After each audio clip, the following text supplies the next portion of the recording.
IIUM ইউনিভার্সিটিতে আপনারা দেখতে পাচ্ছেন এখানে যারা স্টুডেন্ট তারা খেলা করছেন এই মাঠে ফুটবল।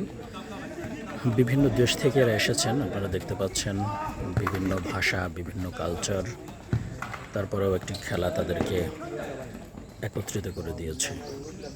এই বিশ্ববিদ্যালয়ে বিভিন্ন দেশ থেকে, ইউরোপের বিভিন্ন দেশ, আফ্রিকার বিভিন্ন দেশ, এশিয়ার বিভিন্ন দেশ থেকে স্টুডেন্ট আসে। এদের এক একজনের দেশ এক একটা, তারপরেও একটি খেলা তাদেরকে একত্রিত করে রেখেছে।